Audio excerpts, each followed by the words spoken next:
আসসালামু আলাইকুম, আমন্ত্রণ জানাচ্ছি বায়ান্নর টিভিতে।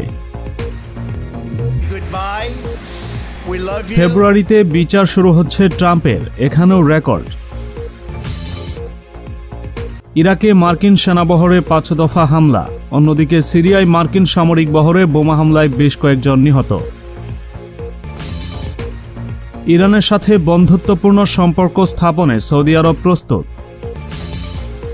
আরও থাকছে, তুরস্কের আঙ্কারায় চালু হল নতুন সামরিক ড্রোন কারখানা এবং ভারতে বাড়ছে টিকা ভীতি, নানিয়াও নেয়ার দাবি বহু স্বাস্থ্যকর্মীর। খবরগুলোর বিস্তারিত জানতে অনুগ্রহ করে ভিডিওটি শেষ অবধি দেখতে থাকুন। দ্বিতীয়বার অভিশংসন নিয়ে যুক্তরাষ্ট্রের সদ্য বিদায় নেওয়া মার্কিন প্রেসিডেন্ট ডোনাল্ড ট্রাম্পের বিচার শুরু হবে ফেব্রুয়ারিতে। মার্কিন সিনেটে আগামী ৯ ফেব্রুয়ারি বিচার প্রক্রিয়া শুরু হবে। সিনেটে ডেমোক্র্যাট ও রিপাবলিকানদের একটি সমঝোতায় এই সিদ্ধান্ত নেওয়া হয়েছে। এক্ষেত্রেও রেকর্ড বইয়ে নাম উঠতে যাচ্ছে ট্রাম্পের, কেননা তিনি হতে যাচ্ছেন একমাত্র মার্কিন প্রেসিডেন্ট যিনি ক্ষমতা থেকে বিদায় নেওয়ার পরও দেশটি সিনেটে বিচারের মুখোমুখি হতে যাচ্ছেন। এর আগে মার্কিন প্রতিনিধি পরিষদে দ্বিতীয়বার অভিশংসিত হয়েও প্রথম মার্কিন প্রেসিডেন্ট হিসেবে লজ্জাজনক রেকর্ড গড়েন তিনি। উল্লেখ্য, মার্কিন পার্লামেন্ট ভবন ক্যাপিটল হিলে সহিংসতায় উস্কানি দেওয়ার অভিযোগে ডোনাল্ড ট্রাম্পের বিরুদ্ধে অভিশংসন আর্টিকেলটি সোমবার সিনেটে পাঠাবেন ডেমোক্র্যাটরা, কিন্তু ৮ ফেব্রুয়ারির আগে এই বিষয়ে শুনানি শুরু হবে না, কেননা ট্রাম্পের পক্ষে বক্তব্য তুলে ধরার জন্য তার আইনজীবীদের ২ সপ্তাহ সময় দেওয়া হবে। প্রসঙ্গত, ক্যাপিটল হিলে সহিংসতার জন্য গত সপ্তাহে ট্রাম্পকে দ্বিতীয়বারের মতো অভিশংসিত করেছে মার্কিন প্রতিনিধি পরিষদ। ফলে এখন সিনেটে তার বিচার প্রক্রিয়া শুরু হবে। সেক্ষেত্রে তিনি হবেন মার্কিন সিনেটে বিচার হওয়া সাবেক প্রেসিডেন্ট হিসেবে প্রথম ব্যক্তি। এর আগে আর কোনো প্রেসিডেন্টের বিরুদ্ধে এভাবে ব্যবস্থা নেওয়া হয়নি। দোষী সাব্যস্ত হলে ভবিষ্যতে আর কোনো সরকারি দায়িত্ব পালন করতে পারবেন না ট্রাম্প।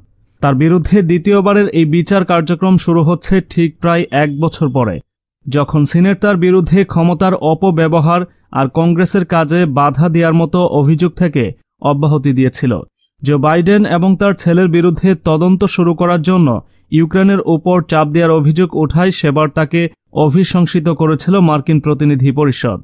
ট্রাম্পের মেয়াদ শেষ হয়ে গেছে গত ২০ জানুয়ারি এবং তিনি জো বাইডেনের অভিষেকের আগেই ওয়াশিংটন ছেড়ে চলে গেছেন। হাউজ অব রিপ্রেজেন্টেটিভে অভিশংসন প্রস্তাব পাশ হলেও সেটা সিনেটে শুনানির পর ২/৩ ভোটে পাশ হতে হবে। অন্যদিকে ইরাকে মার্কিন নেতৃত্বাধীন আন্তর্জাতিক সামরিক বাহিনীর বহরে বোমা হামলা হয়েছে। শুক্রবার রাজধানী বাগদাদের পশ্চিমে আবু গ্রাইব এলাকায় রাস্তার পাশে পেতে রাখা বোমার সাহায্যে হামলা চালানো হয়। এর আগে গতকাল দিনের প্রথম ভাগে কয়েকটি সূত্র জানিয়েছিল, ব্যাবিলন প্রদেশের মহাসড়কে পেতে রাখা বোমা মার্কিন সেনাদের একটি বহরে আঘাত করেছে, তবে এ ব্যাপারে বিস্তারিত কিছু জানা যায়নি। বসরা এবং দিহিকার শহরকে সংযোগকারী মহাসড়কে শুক্রবার মার্কিন সেনাদের আরেকটি বহরে বোমা হামলার ঘটনা ঘটেছে। বৃহস্পতিবারও ইরাকে বিদেশি সেনাদের ২টি বহরে একইভাবে হামলা হয়। ইরাকের বিভিন্ন গণমাধ্যম জানিয়েছে, গতকাল শুক্রবার একদিনে সে দেশের বিভিন্ন প্রদেশে মার্কিন সামরিক বহরে ৫টি হামলা হয়েছে, যা সাম্প্রতিক সময়ে নজিরবিহীন। অবশ্য গত কয়েক মাসে ইরাকে অবস্থিত মার্কিন ঘাঁটি ও বহরে হামলার ঘটনা আগের চেয়ে বেড়েছে। ইরাকের বিভিন্ন রাজনৈতিক দল ও সংগঠন অনেকদিন ধরেই সেদেশ থেকে মার্কিন সেনা বহিষ্কারের দাবি জানিয়ে আসছে। মার্কিন সেনা বহিষ্কারের বিষয়ে সেদেশের পার্লামেন্টে এক বিলও পাশ হয়েছে। অপরদিকে সিরিয়ার পূর্বাঞ্চলীয় তেল সমৃদ্ধ দেইরাজ যাওয়ার প্রদেশে মার্কিন সামরিক বাহিনীর একটি সামরিক বহরে বোমা হামলায় অন্তত ৩ জন নিহত হয়েছে। স্থানীয় সূত্রের বরাত দিয়ে সিরিয়ার রাষ্ট্রীয় বার্তা সংস্থা সানা জানিয়েছে, শুক্রবার ওই হামলা হয়। এতে মার্কিন সেনাদের একটি হামার গাড়ি বিধ্বস্ত হয়েছে। তবে হামলায় আমেরিকার সেনা মারা গেছে নাকি তাদের সমর্থিত কুর্দি গেরিলারা নিহত হয়েছে তা পরিষ্কার নয়। হামলার বিষয়ে মার্কিন সামরিক কর্তৃপক্ষ কোনো মন্তব্য করেনি। দেইরাজ যাওয়ার প্রদেশের ওই এলাকায় সিরিয়ার সবচেয়ে বড় তেলক্ষেত্র অবস্থিত এবং এর নিয়ন্ত্রণ করে থাকে মার্কিন সেনারা। গত কয়েক মাস ধরে মার্কিন সেনারা ইরাক থেকে অবৈধভাবে সীমান্ত পেরিয়ে সিরিয়ার দেইরাজ যাওয়ার এবং হাসাকা প্রদেশে শত শত ট্রাক ভরে গোলাবারুদ ও সামরিক সরঞ্জাম নিয়েছে। সিরিয়ার উত্তর পূর্বাঞ্চলীয় প্রদেশগুলো সাধারণত তেল সমৃদ্ধ এবং এর বেশিরভাগই নিয়ন্ত্রণ করছে মার্কিন সেনা ও তাদের সমর্থিত কুর্দি গেরিলা। 2011 সালে সিরিয়ায় উগ্র সন্ত্রাসীদের সহিংসতা শুরুর আগে দেশটিতে প্রতিদিন 3,80,000 ব্যারেল তেল উৎপাদিত হতো। এবারে ইরান সৌদি প্রসঙ্গ। সৌদি আরবের পররাষ্ট্রমন্ত্রী ফয়সাল বিন ফারহান বলেছেন, ইরানের সাথে বন্ধুত্বপূর্ণ সম্পর্ক প্রতিষ্ঠার বিষয়ে তার দেশ প্রস্তুত রয়েছে।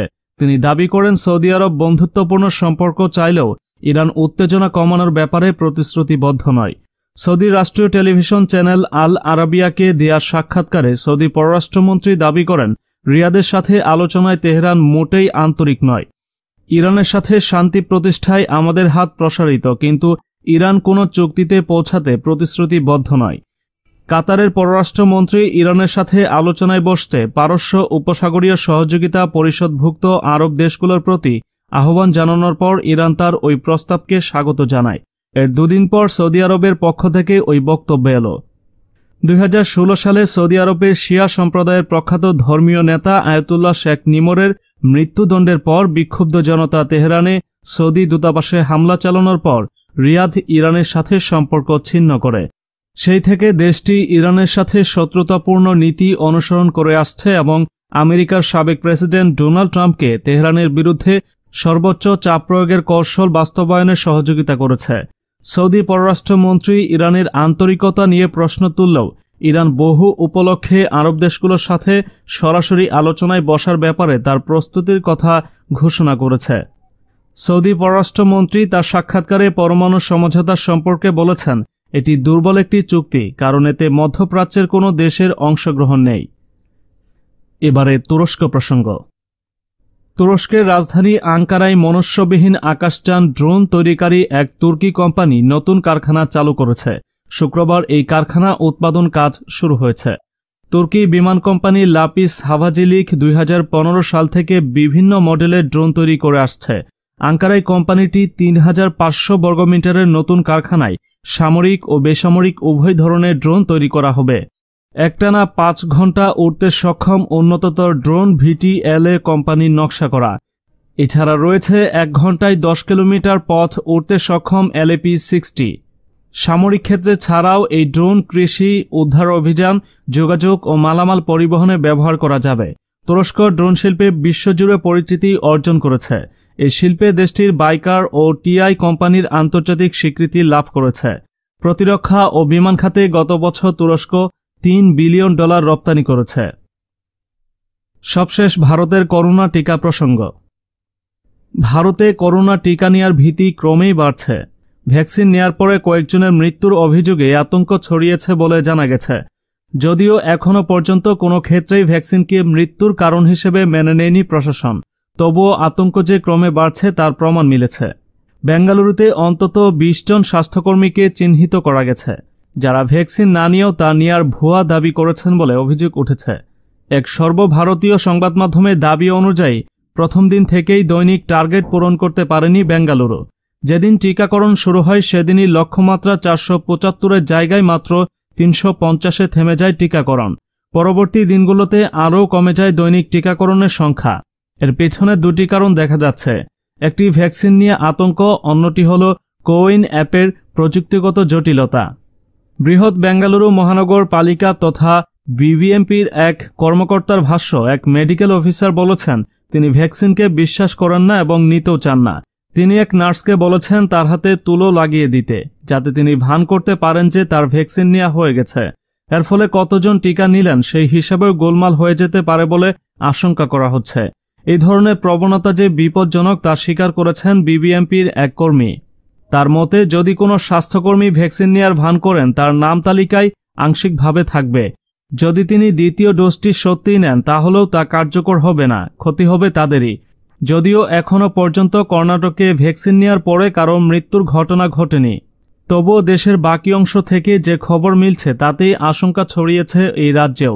রাজ্যের স্বাস্থ্যমন্ত্রী শুক্রবার 22 জানুয়ারি জানিয়েছেন এখনও পর্যন্ত 1,39,000 ভ্যাকসিন নিয়েছেন। কয়েকজনের মধ্যে পার্শ্ব প্রতিক্রিয়া দেখা গেলেও কোনো মৃত্যুর ঘটনা ঘটেনি।